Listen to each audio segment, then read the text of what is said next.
Assalamualaikum warahmatullahi wabarakatuh.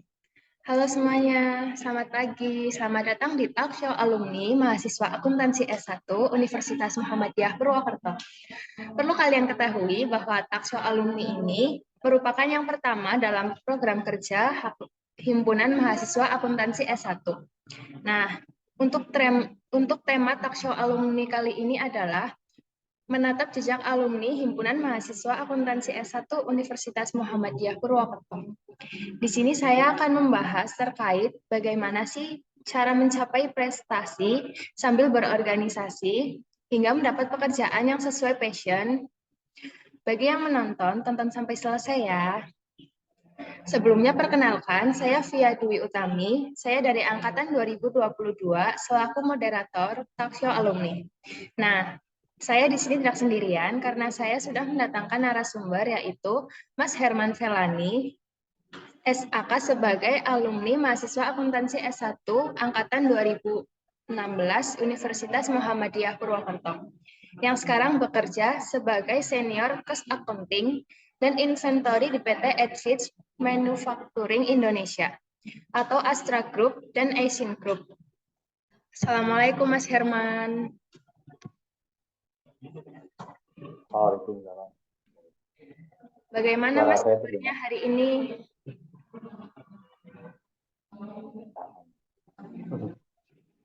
Suara saya terdengar? Terdengar, Mas.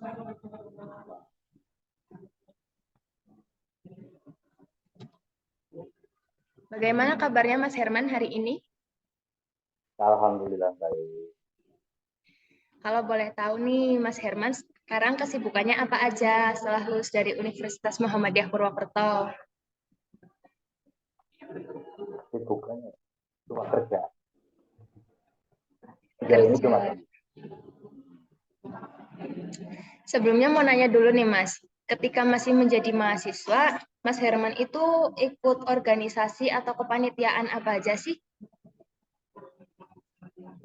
Untuk organisasi di tahun 2017, saya masukkan 2010 ya, akuntansi S1. 2017 saya ngikut di Dewan Mahasiswa. Mungkin sekarang namanya DPM.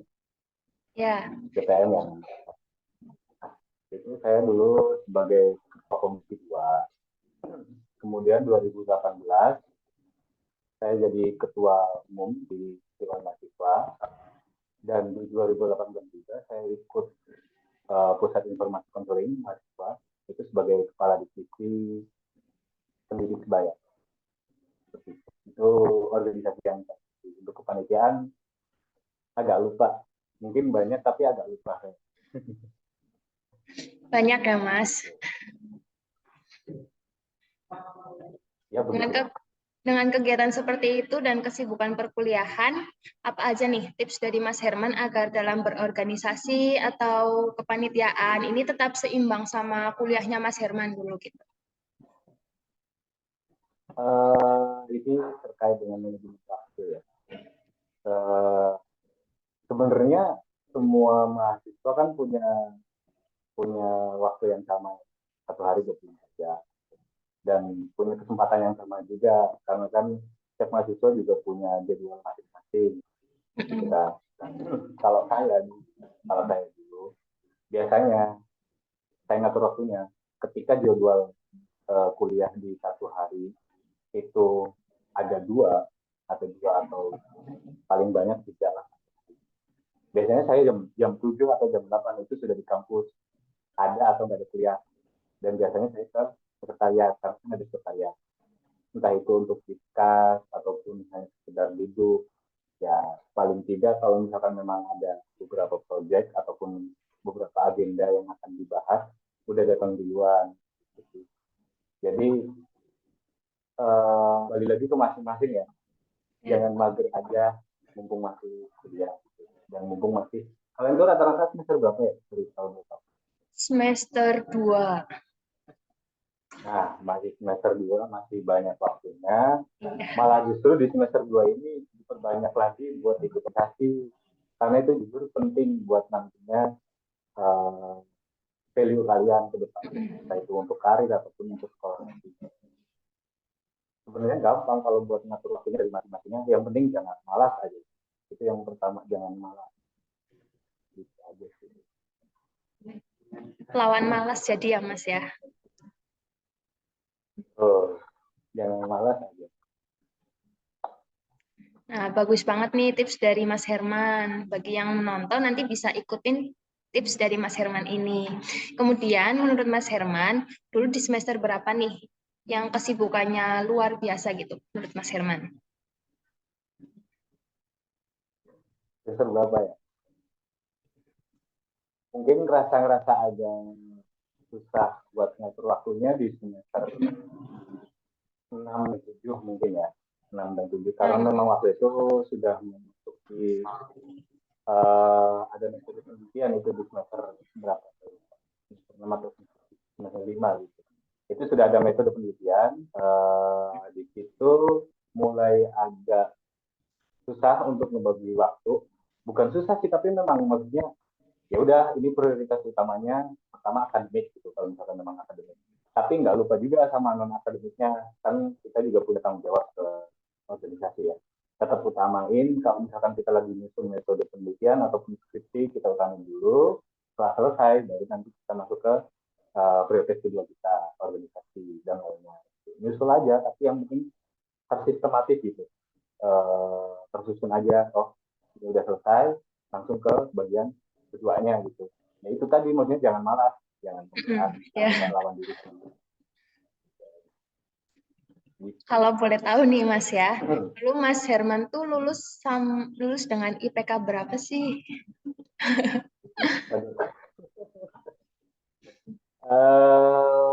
Berapa ya? 3,89 kalau nggak salah. Ih, bagus. Patut dicontoh nih teman-teman.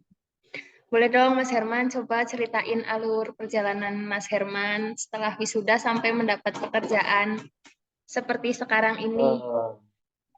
Oke, mungkin buat teman-teman yang sekarang masih kuliah ya, buat kan nanti juga semuanya masih kuliah. Semester 2 rata-rata ya.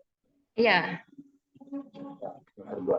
Uh, buat teman-teman yang niatnya nanti setelah S1 mau kerja ataupun mau sekolah lagi, maksudnya S2 ataupun profesi yang lainnya gitu. Mumpung masih semester 2 dan untuk kegiatan kedepannya diperbanyak lagi ngikutin entah itu lomba ataupun penelitian. Mungkin Pak Bima bisa membantu. Ada Pak Bima nggak?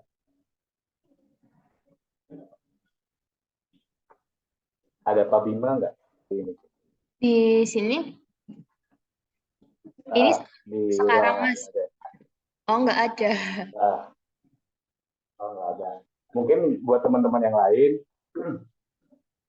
minta informasi entah itu lomba, entah itu penelitian ke Pak Bima Oh, ataupun iya. teman-teman yang lain kakak kita. Nah, itu awal mulanya ya, karena ini sangat penting buat nilai kedepannya. Itu saya ngikut perlombaan dan penelitian gitu dengan kakak kelas. Itu saya rasakan itu penting buat setelah kita lulus.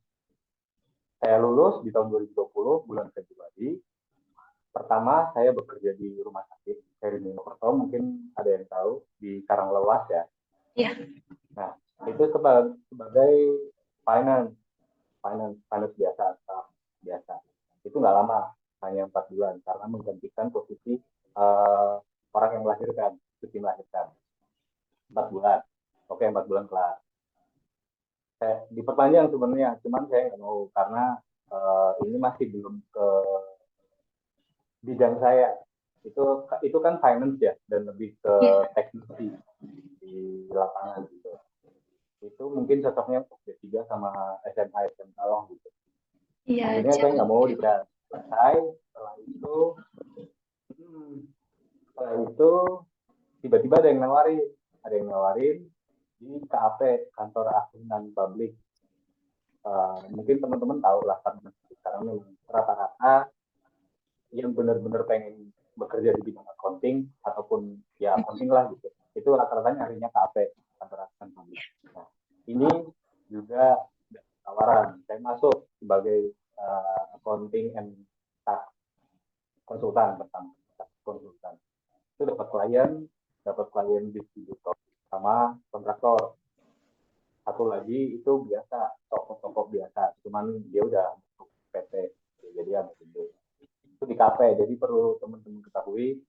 Dan itu kenapa saya diterima? Karena ya itu tadi maksudnya ada beberapa pengalaman organisasi dan ada beberapa penghargaan yang pernah dilakukan masa kuliah gitu. Nah itu ya, akhirnya saya diterima di KAP, di kantor akuntan publik itu. Cuman ini bukan yang ya, jadi KAP yang biasa kecil di daerah Jawa. Nah ini penting banget sebenarnya buat fresh graduate. Kalau misalkan masih belum bisa untuk masuk ke perusahaan besar, coba mulai dulu dari KAP yang kecil, dari KAP yang kecil. Entah itu yang di Jawa ataupun di luar Jawa, tapi yang penting KAP gitu. Karena sesuai dengan bidang kita, seperti itu kan. Nah, di KAP ini ya, itu saya kan pegang 2 klien dan semua laporan keuangan mulai dari entry data awal nih sampai terbentuk laporan keuangan itu digarap sendiri, nggak ada tim, dan itu benar-benar belajar kita dari awal sampai akhir terbentuk laporan keuangan dan analisanya juga kita terbiasa. Itu nggak lama saya di KAP, tapi ilmunya dapat banget. Dapat bulan di KAP, terus dapat tawaran di PT manufaktur. Wah, menantang nih gitu, karena memang basicnya kan accounting ya, karena kita accounting juga. Dapat tawaran dikarenakan saya punya pengalaman di KAP. Akhirnya saya ambil di manufaktur di Tangerang, waktu itu di Tangerang. Saya ambil mula tawaran itu sebagai accounting, general accounting ya, general accounting ataupun accounting yang biasa ngurusin bisnis besar, rugi laba, terus perubahan modal dan lain-lain, laporan keuangan gitu. Awal tawaran itu seperti itu karena melihat background saya dulu ngurusin laporan keuangan sama pajak. Setelah sampai sana itu dari pihak perusahaan kayak men-challenge saya untuk bagian posisi lain, tapi masih accounting, lingkupnya accounting. Itu posisinya accounting. Tapi lebih detail. Kalau di kuliahan mungkin aku nanti biaya, yang agak jelimet, rumit, tahu sendiri lah. Nanti dapat. Nah, itu akhirnya saya ambil akuntansi biaya itu ataupun cost accounting. Cost accounting ambil, saya urus selama 1,5 tahun. 1,5 tahun selesai. Sebenarnya memang diperpanjang ya. Dan di perusahaan manufaktur ini ada apa namanya pengangkatan karyawan tetap. Jadi saya ya udahlah untuk stabilitas kedepannya masih belum terjamin gitu. Akhirnya saya tetap daftar di perusahaan-perusahaan lain. Itu tapi saya tetap bekerja ya di manufaktur yang di Tangerang ini sebagai customer. Saya tetap daftar dan saya dapat panggilan waktu itu ada 3. Yang pertama itu Yazaki Group, dia suppliernya Astra. Yang kedua itu LG Elektronik, mungkin teman juga ada familiar yang ada di sekarang. Yang ketiga yang sekarang saya bekerja. Tapi dulu sebenarnya ngomongnya itu di Astro Park, tapi penempatannya nanti tergantung pas kita selesai seleksi gitu. Setelah itu saya seleksi tuh, tinggal sebenarnya LG juga lolos, cuman saya terkendala di TOEFL saya itu masih belum sampai 550. Nah ini penting juga nih buat teman-teman siapin bahasa Inggrisnya. Itu selesai sampai tahap terakhir, pas mau penandatanganan ternyata dimintain hasil TOEFL 550 di LG. Akhirnya saya nggak lolos ke LG karena TOEFL. Kemudian masih dua ini ternyata lolos semua, tinggal medical check up yang di Astra Topak sama yang di Yazaki ini yang tadi suppliernya Astra. Nah di sini saya bingung sebenarnya karena memang penempatannya juga beda. Yang di Yazaki grupnya itu di Sudirman di Jakarta karena dia di kantor pusat. Untuk plan-nya itu ada di Cikarang, di Brebes kalau nggak salah, sama di Surabaya dan Tangerang juga ada. Karena saya bingung, akhirnya saya minta pendapat juga orang tua, saya tetap sholat juga minta itu. Akhirnya saya ngambil di yang di Astroparknya, dan ternyata penempatannya di Teknik Manufacturing Indonesia yang sekarang, karena posisinya juga dulu yang dia Zaki itu hanya staff biasa, kalau yang sekarang itu senior senior staff ataupun junior junior supervisor, ya udah saya ambil untuk hari ini baik ke depannya. Itu sih, jadi perlu disiapin bisa itu kayak value diri ya, value diri itu dari kegiatan yang kalian lakukan selama kuliah, itu penting banget, entah itu ikut lomba, organisasi atau pekerjaan, tapi yang penting organisasi sih sebenarnya untuk menunjukkan kualitas ataupun value diri. Sama perlombaan itu penting banget, asli, perlombaan. Sama satu lagi itu bahasa Inggris, sekarang benar-benar kayak semuanya seleksi gitu.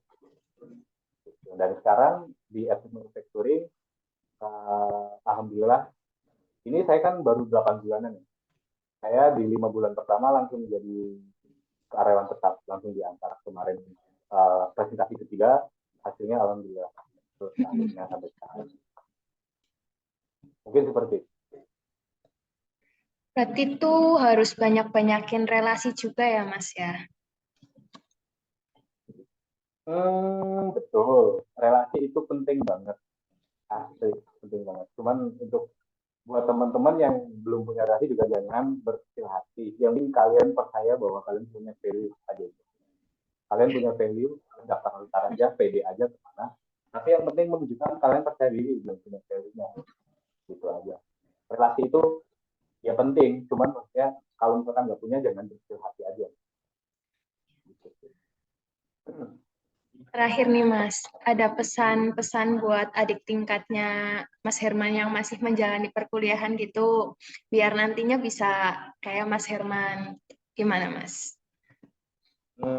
Oke. Sebenarnya masih banyak yang lebih baik dari saya ya, karena mungkin ada yang sudah lolos PNS, kan rata-rata dari temen mungkin pengen jadi PNS gitu ya, pengen jadi PNS ataupun langsung jadi pejabat atau apa gitu kan, kita nggak tahu. Uh, Intinya buat teman-teman yang masih kuliah, pertama yang mungkin mungkin benar berusaha berusaha sendiri gitu ya, tanpa bantuan orang lain ataupun tanpa bantuan relasi dan lain-lainnya gitu, tetap semangat,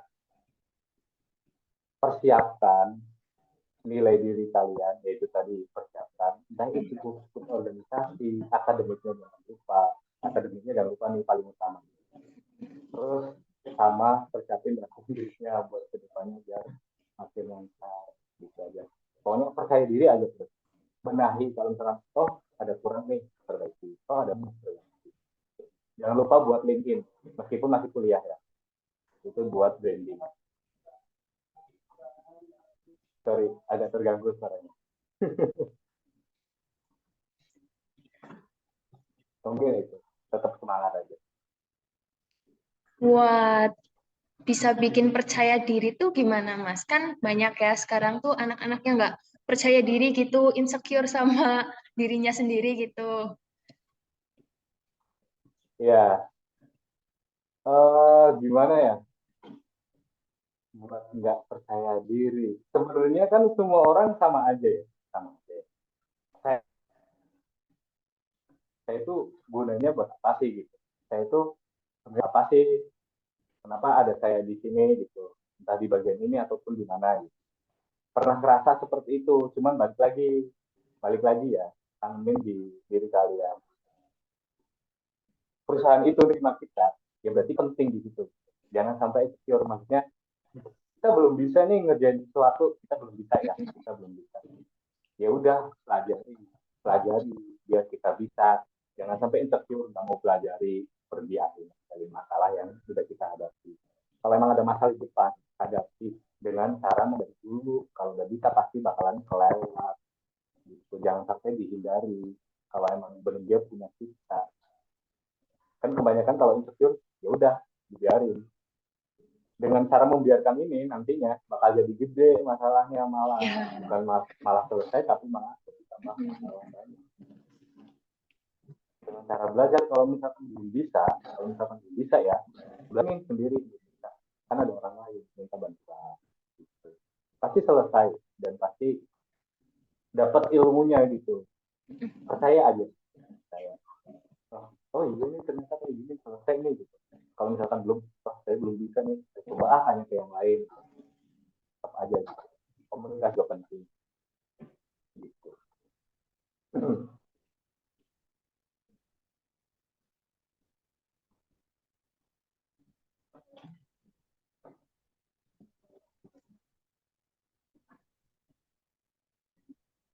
Yang penting tuh jangan takut buat mencoba dulu ya Mas itu. Kalau misal salah benernya, nanti nggak tahu, yang penting jangan takut untuk mencoba gitu ya.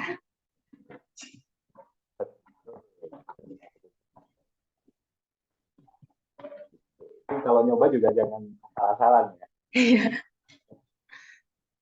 harus persiapan juga, yang asal nyoba.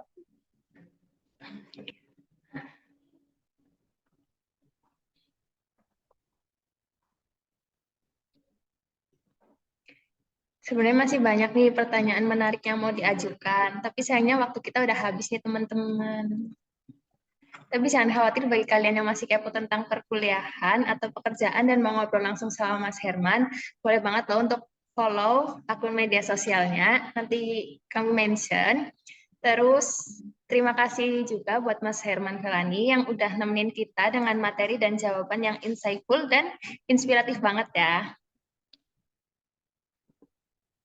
Oke teman-teman, sekian talk show kita bareng Mas Herman Felani. Semoga semua ilmu yang disampaikan oleh Mas Herman Felani dapat memberikan manfaat bagi kita semua. Terima kasih Mas Herman dan terima kasih teman-teman. Assalamualaikum warahmatullahi wabarakatuh. Kalau kita Terima kasih Mas. dengan senang hati, semangat buat semuanya.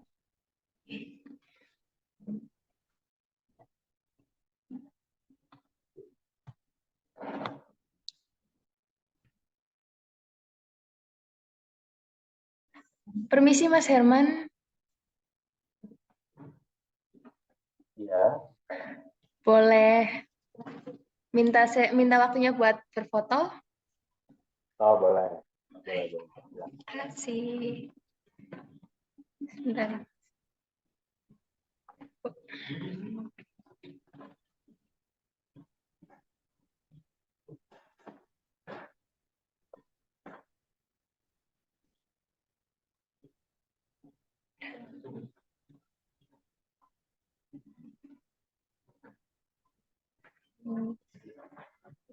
Boleh Mas bergaya seperti ini mungkin ya. Dia adalah